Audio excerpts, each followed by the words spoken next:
ಬೆಳಗಾವಿ ಜಿಲ್ಲೆ ಕಿತ್ತೂರ ತಾಲೂಕಿನ ಮಲಪ್ರಭಾ ಸಹಕಾರಿ ಸಕ್ಕರೆ ಕಾರ್ಖಾನೆ ನಿಯಮಿತ ಎಂಕೆ ಹುಬ್ಬಳ್ಳಿ ಕಾರ್ಖಾನೆ ಆವರಣದಲ್ಲಿ ಹಿಂದಿನ ವ್ಯವಸ್ಥಾಪಕರಾಗಿದ್ದ ಹುಲಿಕಟ್ಟಿಯವರು ಬೆಳಕು ಸಂಸ್ಥೆಯ ಜೊತೆಗೂಡಿ ಕೋಟ್ಯಾಂತರ ರೂಪಾಯಿಗಳ ಅವ್ಯವಹಾರ ಆಗಿದೆ. ಕಾರಣ ಅದನ್ನು ಸಿಸಿಐ ತನಿಖೆಗೆ ಒಳಪಡಿಸಬೇಕೆಂದು ಆಗ್ರಹಿಸಿ ನಡೆಸುತ್ತಿರುವ ರೈತ ಸಂಘಟನೆಗಳ ಧರಣಿ ಸತ್ಯಾಗ್ರಹ 4ನೇ ದಿನಕ್ಕೆ ಕಾಲಿಟ್ಟಿದೆ.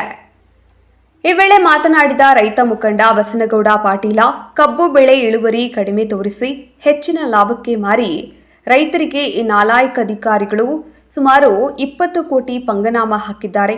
ಜೊತೆಗೆ ಯಂತ್ರೋಪಕರಣಗಳನ್ನು ತರಲು ನಕಲಿ ರಸೀದಿಗಳನ್ನು ಸೃಷ್ಟಿಸಿ ಸುಮಾರು 70 ಕೋಟಿ ಅವ್ಯವಹಾರ ನಡೆದಿರುವುದು ದಾಖಲೆಗಳಿವೆ. ಹೀಗಾಗಿ ಈ ಪ್ರಕರಣವನ್ನು ಸಿಬಿಐ ತನಿಖೆಗೆ ಒಪ್ಪಿಸುವವರೆಗೆ ಹೋರಾಟ ಕೈಬಿಡುವುದಿಲ್ಲ ಎಂದರು. ಬೆಳಕು ಸಂಸ್ಥೆಯ ಪಡೆಪ್ಪ ಬೋಗೂರ ಅವರು ಮಾತನಾಡಿ, ಕಾರ್ಖಾನೆಯಲ್ಲಿ ಭ್ರಷ್ಟಾಚಾರ ನಡೆದಿರುವುದು ನಿಜ. ಹಿಂದೆ ನಾನು ಅದಕ್ಕೆ ಸಂಬಂಧಪಟ್ಟ ದಾಖಲೆಗಳನ್ನು ಇಟ್ಟುಕೊಂಡು ಕಾನೂನು ಹೋರಾಟಕ್ಕೆ ಮುಂದಾಗಿದ್ದೆ. ಆಗ ಆಡಳಿತ ಮಂಡಳಿಯ ಕೆಲ ಸದಸ್ಯರು ಸಹಕರಿಸಲಿಲ್ಲ. ಆದರೆ ಈಗ ನನ್ನ ಮೇಲೆ ಸುಳ್ಳು ಆರೋಪ ಮಾಡುತ್ತಿದ್ದಾರೆ. ದಾಖಲೆಗಳನ್ನು ತಂದು ಬಹಿರಂಗ ಚರ್ಚೆಗೆ ಬಂದು ಸಾಬೀತುಪಡಿಸಲಿ, ಎದುರಿಸಲು ನಾನು ಸಿದ್ಧ ಎಂದು ಹೇಳಿದರು. ವರದಿ ಕಿತ್ತೂರ್, ವರದಿಗಾರ Nagappa Dummalli, KS news 24x7. ಈ ಮಲಪ್ರಭಾ ಸಹಕಾರಿ ಸಕ್ಕರೆ ಕಾರ್ಖಾನೆ ಇವತ್ತ ಅವನತಿಯ ಅಂತಿಗೆ ಬರೋದಕ್ಕೆ ಕಾರಣ ಕೇವಲ ನಿರ್ದೇಶಕ ಮಂಡಳಿ, ವ್ಯವಸ್ಥಾಪಕ ನಿರ್ದೇಶಕರು ಅಷ್ಟ ಕಾರಣ ಅಲ್ಲ. ಇದಕ್ಕೆ ಸಂಬಂಧಪಟ್ಟಂತಹ ಎಲ್ಲ ಇಲಾಖೆ ಅಧಿಕಾರಿಗಳು, ಜನಪ್ರತಿನಿಧಿಗಳು, ಸರ್ಕಾರನೂ ಕೂಡ ಬಹಳಷ್ಟು ಒಂದು ಮುಂಚಿನೊಳಗೆ ಬರ್ತಾರೆ. ಈ ಕಾರ್ಖಾನೆ ಹಾಳಾಗಕ್ಕೆ ಕಾರಣ ಬರೀ ನಿರ್ದೇಶಕರ ಮೇಲೆ ಮತ್ತೆ ನಾವು ವ್ಯವಸ್ಥಾಪಕ ನಿರ್ದೇಶಕರ ಮೇಲೆ ಹಾಕೋದಕ್ಕಿಂತ ಸರ್ಕಾರದವ್ರು ಏನ್ ಮಾಡತ್ತಾರ ಅನ್ನೋದನ್ನ ನಮ್ಮ ಪ್ರಶ್ನೆ ಬಂದೈತಿ. ಸರ್ಕಾರ ಏನ್ ಮಾಡತ್ತಪ್ಪ ಅಂತಂದ್ರ ಕಣ್ ಮುಚ್ಕೊಂಡ್ ಕುಂತ್ಬಿಟ್ಟ. ಸಹಕಾರಿ ಸೆಕ್ಟರ್ ಎಲ್ಲಾ ಸರ್ಕಾರಿ ಪ್ರತಿನಿಧಿಗಳೇನದಾರಲ್ಲ, ಜನಪ್ರತಿನಿಧಿಗಳು, ಅವ್ರು ಸ್ವಂತ ಫ್ಯಾಕ್ಟ್ರಿ ಅದಾವ್ರಿ. ಸಹಕಾರಿ ಫ್ಯಾಕ್ಟ್ರಿ ಬಗ್ಗೆ ಅವ್ರಿಗೆ ಚಿಂತಿಲ್ಲ. ಎಷ್ಟು ದೌಡು ಮುಚ್ತಾವಲ್ಲ ಅಷ್ಟು ದೌಡ್ ಅವರು ಒಂದೊಂದು ಫ್ಯಾಕ್ಟ್ರಿ ಮಾಡ್ಬೇಕನ್ನುವಂತ ಉದ್ದೇಶ ಆಗದಾರ. ನಾನು ಅಧಿಕಾರಿಗಳ ಮೇಲೆ ಯಾಕೆ ದೂಷಣೆ ಮಾಡತ್ತನಪ್ಪ ಅಂತಂದ್ರ, ನಾವು ಈ ಹೋರಾಟ ಮಾಡೋಕ್ಕಿಂತ ಮುಂಚಿತವಾಗಿ ಎಲ್ಲಾ ಅಧಿಕಾರಿಗಳಿಗೆ ಭೇಟಿ ಆದವ್ರಿ.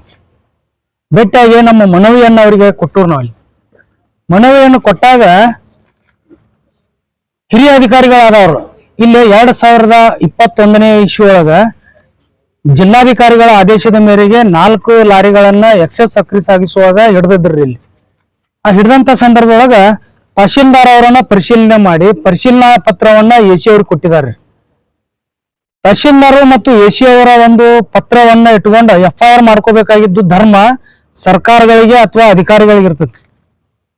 FIR ನೀವ್ ಯಾಕೆ ಮಾಡಿಲ್ಲ ಅಂತ ನಮ್ಮನ್ನ ರೈತರನ್ನ ಪ್ರಶ್ನೆ ಮಾಡ್ತಾರೆ. FIR ಮಾಡಿ ನಾವು ಈ ಫ್ಯಾಕ್ಟ್ರಿ ಉಳಿಸ್ಕೊಳಕನ ದಿನ ಪಟ್ಟಿ ಆಯ್ಕಾಸ ಇಲ್ಲಿ ಹೋರಾಟ ಮಾಡತ್ತೇವೆ. ಈ ಕಾರ್ಖಾನೆ ಉಳಿಸ್ಕೊಳ್ಳೋ ಸಲುವಾಗಿ ನಾವು ಕಿಶೆದಾಗಿನೂ 500, 200, 300 ರೂಪಾಯಿ ಕೂಡಿಸಿ ಕಾಸು ಇವತ್ತು ಇಲ್ಲಿ ಅಡಿಗೆ ಮಾಡ್ಕೊಂಡು ಊಟ ಮಾಡತ್ತೇವೆ.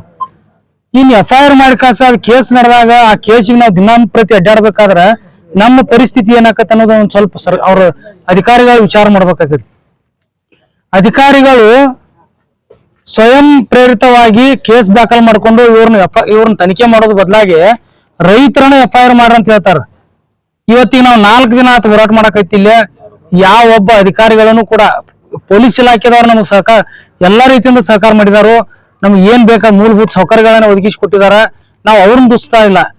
ರೆವಿನ್ಯೂ ಅನ್ನುವಂತ ಡಿಪಾರ್ಟ್ಮೆಂಟ್ ಏನೈತಿಲ್ಲ, ಆ ಅಧಿಕಾರಿಗಳು ಸಂಬಂಧಪಟ್ಟಂತ ಸಕ್ಕರೆ ಇಲಾಖೆದವ್ರಾಗಿರ್ಬೋದ್ರಿ, ಆಮೇಲೆ DR ಆಗಿರ್ಬೋದು, AR ಆಗಿರ್ಬೋದು, ಅಥವಾ ತಾಲೂಕಾ ದಂಡಾಧಿಕಾರಿಗಳಾಗಿರ್ಬೋದು, ಜಿಲ್ಲಾ ದಂಡಾಧಿಕಾರಿಗಳಾಗಿರ್ಬೋದು, ಇವ್ರು ಯಾರು ಒಬ್ರು ಇಲ್ಲಿ ಸನಿಯಕ್ಕೆ ಬಂದಿಲ್ಲ.